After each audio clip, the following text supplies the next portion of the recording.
नमस्कार दोस्तों। तो दोस्तों वो कहते हैं ना, 4 दिन की चांदनी फिर अंधेरी रात। ठीक वैसा ही हुआ है पाकिस्तान और दोगले चीन के साथ। और अब इन दोनों देशों की खुशियों पर पानी फेरते हुए रशिया ने इनको एक बड़ा झटका दे दिया है। उसके बाद पूरी दुनिया में यह संदेश चला गया है, रशिया किसी भी कीमत पर अपने पुराने मित्र भारत को बिल्कुल अकेला नहीं छोड़ेगा।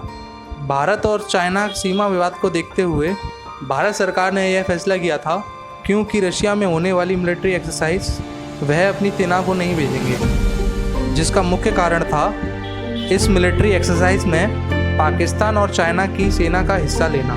LAC पर भारतीय सेना के 20 जवान चाइना के साथ झड़प में शहीद हुए थे। तो उसके कुछ हफ्तों बाद चाइना के साथ फ्रेंडली एक्सरसाइज करने से उन सभी जवानों को सच्ची श्रद्धांजलि नहीं मिलेगी। भारत के इस फैसले से पाकिस्तान और चाइना सबसे ज़्यादा खुश हुए थे, क्योंकि उनको ऐसा लग रहा था उन्होंने भारत और रशिया में दूरी पैदा कर दी है, जिसका फ़ायदा पाकिस्तान और चाइना दोनों ही उठाएंगे। एक्सपर्ट्स की माने तो भारत का यह फैसला रशिया को नहीं बल्कि चाइना को एक सांकेतिक संदेश था कि अगर वो LAC पर नरमी दिखाते हुए पीछे नहीं हटेगा तो भारत भविष्य में इस प्रकार चाइना के साथ मन साझा बिल्कुल भी नहीं करेगा। लेकिन चाइना भारत का इस कूटनीतिक संदेश को बिल्कुल भी नहीं समझ सका और उसने यह मान लिया कि भारत और रशिया दोनों में ही दूरियां बढ़ रही हैं। शायद चाइना भूल गया था, इसी भारत चीन सीमा विवाद के बीच रशिया ने पहले तो चाइना को S-400 मिसाइल सिस्टम की डिलीवरी रोक दी थी, जो कि भारत के दबाव में लिया गया फैसला था। उसके बाद रशिया ने भारत को कोरोना संकट के बावजूद आश्वासित किया था, भारत के S-400 मिसाइल सिस्टम की डिलीवरी में कोई भी देरी नहीं की जाएगी, यानी कि भारत के S-400 मिसाइल सिस्टम बिल्कुल तय समय पर मिलेंगे। इसी के साथ कुछ दिनों पहले ही रशिया ने भारत के ब्रह्मोस मिसाइल को एक्सपोर्ट करने की आधिकारिक तौर पर भी इजाज़त दे दी थी। रशिया चाहता तो ब्रह्मोस के एक्सपोर्ट पर रोक लगा सकता था, क्योंकि इस मिसाइल को भारत और रशिया दोनों ने ही मिलकर बनाया है, तो यह फैसला दोनों को ही मिलकर लेना था। रशिया को अच्छे से पता है कि भारत ब्रह्मोस मिसाइल को चाइना के दुश्मन देश वियतनाम और फिलीपींस को बेचना चाहता है, लेकिन फिर भी उसने इसके एक्सपोर्ट पर हामी भर दी।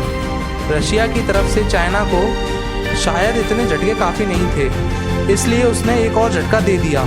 दरअसल भारत ने काओ मिलिट्री एक्सरसाइज से पीछे हटने के बाद रशिया को अकेले 1-to-1 नेवल एक्सरसाइज के लिए न्योता भेजा था, और काओ मिलिट्री एक्सरसाइज की तैयारी में व्यस्त रशिया ने अपने सबसे पुराने दोस्त भारत को बिल्कुल नाराज़ नहीं किया और भारत के साथ इस नेवल एक्सरसाइज के लिए हाथों हाथ हामी भर दी। रशिया का भारत के साथ नेवल एक्सरसाइज के लिए राज़ी होना चाइना और पाकिस्तान दोनों के लिए ही एक बड़ा झटका है। इसके 2 कारण हैं। पहला कारण ये है, दोनों देशों के बीच होने वाला युद्ध अभ्यास 4 और 5 सितंबर को होने जा रहा है, यानी कि ठीक 3 दिन बाद। और इतने कम समय में इस युद्ध अभ्यास के लिए हामी भरना यह दर्शाता है कि रशिया भारत को बिल्कुल भी नाराज़ नहीं करना चाहता। और दूसरा, इस नेवल युद्ध अभ्यास की लोकेशन जो कि अंडमान सागर के पास स्टेट ऑफ मलक्का के पास है, और भारत के लिए यह चाइना को घेरने के लिए बहुत महत्वपूर्ण जगह है, क्योंकि चाइना का 80 से 85% तेल इसी रूट से आता है, और अगर ज़रूरत पड़ने पर भारत इसे ब्लॉक कर दे तो चाइना कुछ ही हफ्तों में घुटनों पर आ जाएगा। मेरा मानना है रशिया फ़िलहाल भारत और चाइना दोनों ही देशों को नाराज़ नहीं कर सकता, लेकिन दोनों देशों में से उसका झुकाव चाइना की तरफ ज़्यादा रहेगा। वैसे दोस्तों, आपको क्या लगता है, रशिया किसी भी मुसीबत में किसका साथ देगा? कमेंट करके हमें ज़रूर बताएं। अगर आपको ये वीडियो पसंद आया हो तो प्लीज़ इसे लाइक करें, शेयर करें अपने दोस्तों के साथ, और मेरे चैनल को सब्सक्राइब करें, क्योंकि इससे हमें मोटिवेशन मिलता है और ऐसी नई रोचक वीडियो बनाने के लिए। धन्यवाद दोस्तों। जय हिंद, जय भारत।